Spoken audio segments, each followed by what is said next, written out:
নমস্কাৰ, আপোনালোকক স্বাগতম জনাইছোঁ অসম ফিচাৰ ইউটিউব চেনেললৈ। আশা কৰোঁ আপোনালোকৰ খবৰ ভাল। আপোনালোকৰ মাজলৈ বি বৰুৱা কেঞ্চাৰ ইনষ্টিটিউট, যিখন গভৰ্ণমেণ্ট অফ ইণ্ডিয়া আৰু টাটা মেমৰিয়েল চেণ্টাৰ টাটাৰ কোলাবৰেশ্যনত গঠন হোৱা ইনষ্টিটিউট, তাৰে পেৰামেডিকেল কৰ্চৰ এডমিশ্যনৰ নটিচ লৈ আহিছোঁ। তো ইয়াতে কি কৰ্চ আছে? BSc in medical laboratory technician, য'ত 10টা চিট আছে। BSc in anaesthesia and critical care, য'ত 10টা চিট আছে। আৰু ইয়াতে যিটো ৰেডিঅ' থেৰাপি আছে, এইটো ডিগ্ৰী কৰ্চটো আছে। ইয়াতে ডিপ্ল'মা বুলি লিখা আছে, কিন্তু বেলেগ এখন নটিচত আপগ্ৰেড বুলি দিয়া আছে। তো আপোনালোকক দেখাই আছোঁ। তাত 10টা চিট আছে। আৰু 1 year diploma course of OT and CSSD technology, তো তাত 10টা চিট আছে। তো এইখন Srimanta Sankardeva university of health ছায়েন্সৰ এফিলিয়েটেড হয়। এইখন কলেজ গভৰ্ণমেণ্টো নহয়, প্ৰাইভেটো নহয়, ছেমি গভৰ্ণমেণ্ট হয়। তো ইয়াতে এডমিশ্যন ফিজ 10,000 টকা, আৰু প্ৰত্যেক মাহতে আপোনালোকে 1,000 টকাকৈ দিব লাগিব। যিটো ক্লাছ কৰিব, ক্লাছ কৰাৰ বিনিময়ত আপোনালোকে 1,000 টকাকৈ দিব লাগিব, আৰু এডমিশ্যন ফিজটো 10,000 টকা। আৰু ইয়াতে আপোনালোকৰ 2 year ডিপ্ল'মা প্ৰগ্ৰামটোৰ ডিগ্ৰীৰ নটিফিকেশ্যনখন দেখাই দি আছোঁ। এই নটিচখন চাব পাৰে। তো in the course name 2 year diploma programme in radiotherapy technology has been upgraded to BSc radiotherapy technology. তো 10টা seat as per approval receive from atomic energy regulatory board Mumbai and Srimanta Sankardeva university of health science. তো সেইটো ডিপ্ল'মাৰ পৰা degree কৰি দিয়া হৈছে। তো বাকী সকলোবিলাক ঠিকে আছে। তো ইয়াতে eligibility criteria, candidate must have appeared paramedical entrance exam. তো Srimanta Sankardeva university of health ছায়েন্সৰ যি পেৰামেডিকেল এণ্ট্ৰেন্স এক্সাম আছে, আপোনালোকে সেই এণ্ট্ৰেন্স এক্সামটো দিয়া হ'ব লাগিব। ইয়াৰে চিলেকশ্যনটো SSR পেৰামেডিকেল এণ্ট্ৰেন্স এক্সামৰ ৰেংক বা মাৰ্কৰ জৰিয়তে লোৱা। নেক্সট ইলিজিবিলিটি হৈছে কেণ্ডিডেটজন অসমৰ স্থায়ী বাসিন্দা হ'ব লাগিব আৰু PRC-খন থাকিব লাগিব। আৰু চিটবিলাক ৰিজাৰ্ভেশ্যন কেটেগৰী থ্ৰু দি ডিষ্ট্ৰিবিউট কৰি দিয়া হ'ব। তলত কোনটো কেটেগৰীত কিমান চিট দিয়া আছে সেইটো দিয়া আছে। যদি আপোনালোকে ৰিজাৰ্ভ কেটেগৰীৰ পৰা নাই, তেনেহ'লে আপোনালোকক জেনেৰেল কেটেগৰীত থোৱা হ'ব। তো এতিয়া ৰিজাৰ্ভেশ্যনটো চাই লওঁ। তো BSc ইন মেডিকেল লেবৰেটৰী টেকনিচিয়ানত STৰ বাবে এটা, ST প্লেনৰ বাবে এটা, ST হেল্থৰ কাৰণে চিট নাই, OBCৰ কাৰণে 2টা, EWSৰ কাৰণে এটা, ফিজিকেলি হেণ্ডিকেপৰ কাৰণে এটা, আৰু আনৰিজাৰ্ভৰ কাৰণে 4টা। তো আপোনালোকে ইয়াতে ক'ত কিমানটা চিট আছে স্ক্ৰীনশ্বট মাৰি ৰাখিব পাৰে। টোটেল চিটটো এটা কৰ্চত 10টাকৈ আছে, কিন্তু কেটেগৰী ৱাইজো দিয়া আছে। তো এই নটিচখন আপোনালোকে www.bbcionline.org পৰা ডাউনলোড কৰি ল'ব পাৰিব। তো বি বৰুৱা কেঞ্চাৰ ইনষ্টিটিউটৰ অফিচিয়েল ৱেবছাইটৰ পৰা ডাউনলোড কৰিব পাৰিব। তো ইম্পৰ্টেণ্ট ডেট, তো ইয়াৰে এপ্লিকেশ্যন ফৰ্ম 25 ছেপ্টেম্বৰৰ তাৰিখৰ পৰা ষ্টাৰ্ট হৈছে, আৰু লাষ্ট ডেটটো হৈছে 10 অক্টোবৰ তাৰিখে। আৰু ইয়াৰে যি মেৰিট লিষ্ট আছে, এই মেৰিট লিষ্টটো 25 অক্টোবৰ তাৰিখে পাব্লিছ হ'ব। তো অনলাইন থ্ৰু দি ইয়াৰে নটিচটো পাব্লিছ কৰি দিব। আৰু কাউন্সিলিং বা এডমিশ্যনটো হ'ব 5 নৱেম্বৰ তাৰিখে। আৰু যদি ইয়াতে ফাৰ্ষ্ট কাউন্সিলিঙত এডমিশ্যন লোৱাৰ পিছত চিট ৰৈ যায়, তেনেহ'লে ছেকেণ্ড কাউন্সিলিং হ'ব পাৰে।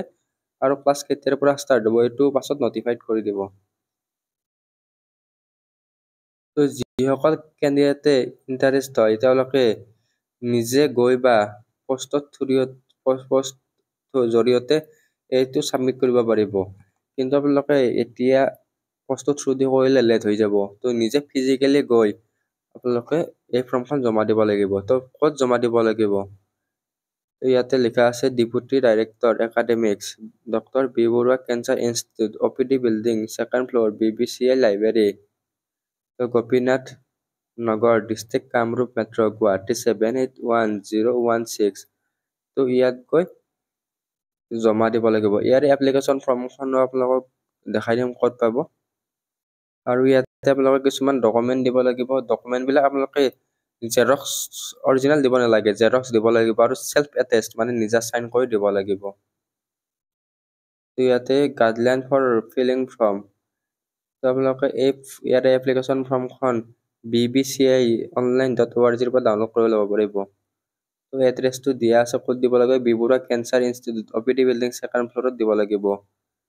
আপোনালোকে এই এপ্লিকেশ্যন ফৰ্মখন প্ৰিণ্ট আউট কৰি এনভেলাপত দিব লাগিব, আৰু এনভেলাপত এনেকৈ লিখা থাকিব লাগিব, application for the paramedical course at doctor B Barua cancer institute.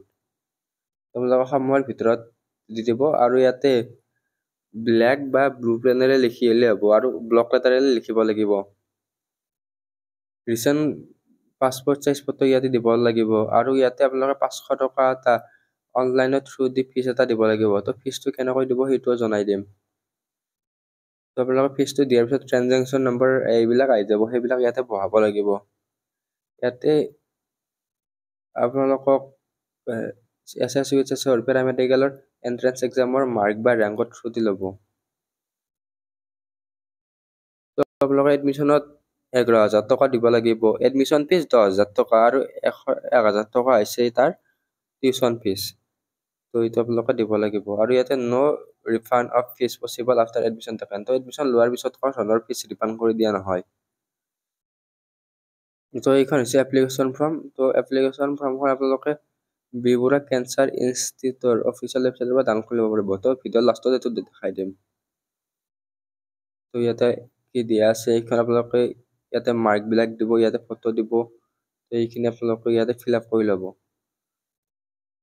তো আপোনালোকক দেখাইছোঁ, আৰু পে'মেণ্টটো আপোনালোকে কেনেকৈ কৰিব লাগিব, ইয়াতে একাউণ্ট নম্বৰ দিয়া আছে, এইটো একাউণ্ট নম্বৰত আপোনালোকে পে'মেণ্ট কৰিব লাগিব। আপোনালোকে গুগল পে' বা ফোনপে' যিকোনোৰে পে'মেণ্ট কৰিব পাৰিব। ইয়াতে নাম দিয়া আছে, তো এনেকৈ নামটো দিব, ব্ৰাঞ্চ দিয়া আছে, IFSC কোড দিয়া আছে।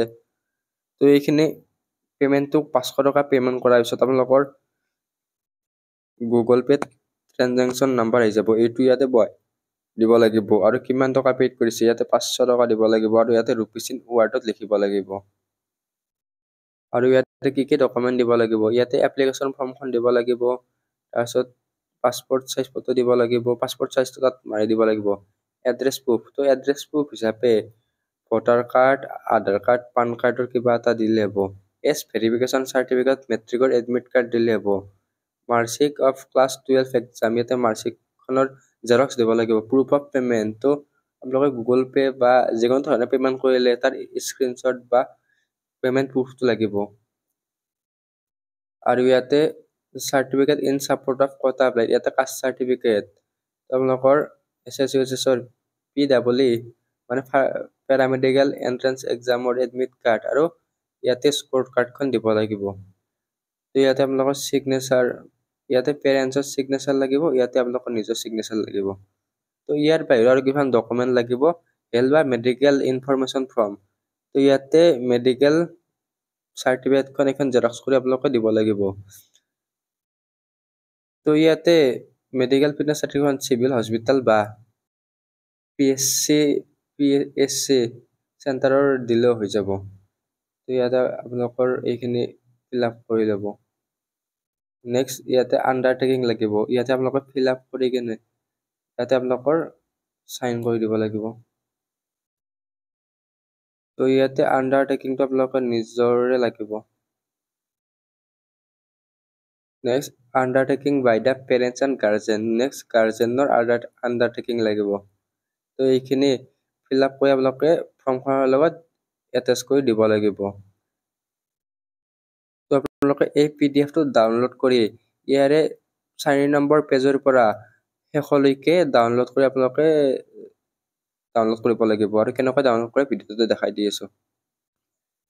তো আপোনালোকে গুগলত বি বৰুৱা কেঞ্চাৰ ইনষ্টিটিউট বা BBCI অনলাইন বুলি চাৰ্চ কৰিব, তাৰপিছত এনেকুৱা ধৰণে ইণ্টাৰফেচ আহি যাব।